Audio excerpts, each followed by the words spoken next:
This is a pretty awesome processor, and I definitely think you should stick around for the full review. But here's the headlines. It's awesome, it's an Intel i7 6700K, and you should still stick around.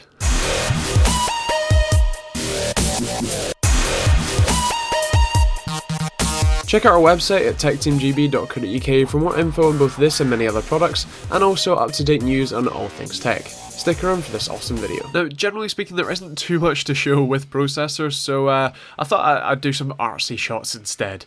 On the top, obviously, you'll find the Intel logo, as well as which chip it is, which happens to be the Intel i7 6700K, and it even shows you the stock clock, which is 4 GHz.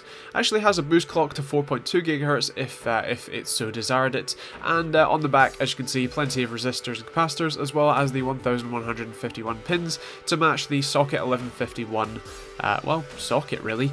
This won't fit in anything other than a Z170 motherboard at this point in time, so don't ask me if it fits in your Z97 board, it does not.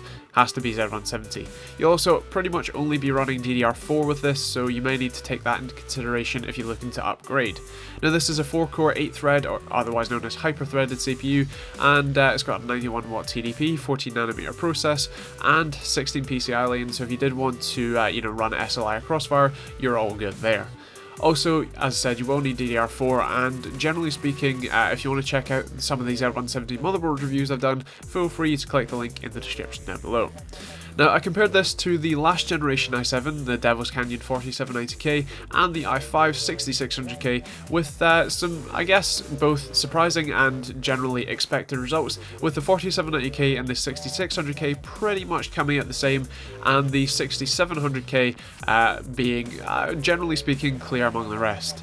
Now, if you want to see any more information or detail on, the benchmarks and the results I got, check out the link down below for the website, where I've listed all of the results, including all of the ASUS Realbench results as well.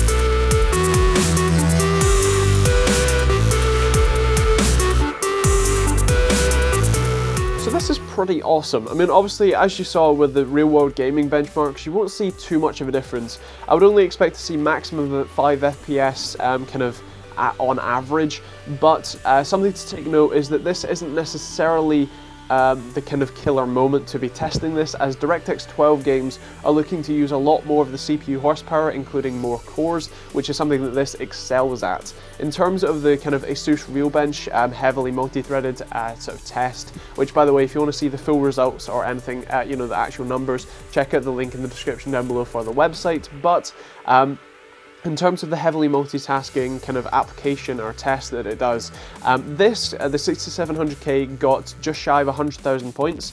The 4790K, so Devil's Canyon last generation, got around about 80,000 points, so 20,000 point difference, and the 6600K, the i5, is kind of, I think it was about 70,000, so that's another 10,000 less. So there's very clearly big difference in this heavily multi-threaded application for this. So if you're doing something that's kind of very multi-core, things like video editing, game development, photo editing, anything that's generally quite intensive, this is probably the one to check out. Now, do bear in mind that that's not the only benefit, and performance isn't the only thing you necessarily want to look at. Obviously, price is a key factor, but the thing is that you also get a lot of new things on Z170 that you don't get on things like Z97, where you get things like USB Type-C, 3.1, Thunderbolt 3, SATA Express, M.2, U.2 for the NVMe SSDs. So there's a lot of cool things that are available on Z170 that you might want to check out, especially if you're planning on, say, buying this and then not upgrading for a couple of years. I think that something with USB Type-C would be a very good shout to jump in if you are looking for a new system. Now, in terms of very much pros and cons, obviously you've got great functionality. 16 PCI lanes is enough for obviously a graphics card, and you can easily run two very, happily on this. And if you did want more graphics cards, then obviously you could look at X99, which is obviously the higher end, more enthusiast grade platform. But this definitely kind of trades blows with a 5820K for obviously very similar pricing, and with the motherboards probably being about similar pricing as well. That's just something to take into consideration. Now, sadly, I don't have an X99 sort of chip to test with, so if I do kind of come into one, I will update the website in the links down below, so feel free to check that one out too.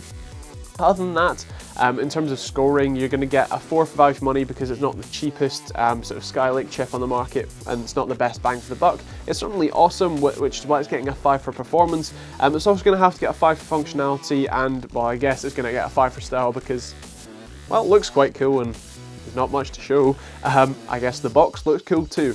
And other than that, I think it's going to have to get a 5 for TechteamGB score as well. It's definitely an awesome chip and definitely worth your money, hence the award. And if you are looking for a new PC and you are kind of a bit more of a power user but don't want to go full X99, this is definitely something to check out. So I hope you enjoyed the video. Thanks to Intel for sending it over, and yeah, feel free to check out more information as said in the links down below. Subscribe if you enjoyed the video. If you didn't, feel free to hit the dislike button, but let me know what you didn't like so that I can improve it for next time. Other than that, check out some of their other videos over there, including, I think there's a Z170 motherboard over there too. And yeah, if you want to buy this processor or a system with it inside, then feel free to check out Yo-Yo Tech in either the button that's somewhere kind of over here or in the links down below. And also check us out on Facebook and Twitter as we post updates on giveaways, videos, and all that sort of stuff. So check us out there, and yeah, thanks for watching. Hope you enjoyed it, and we'll see you on the next video.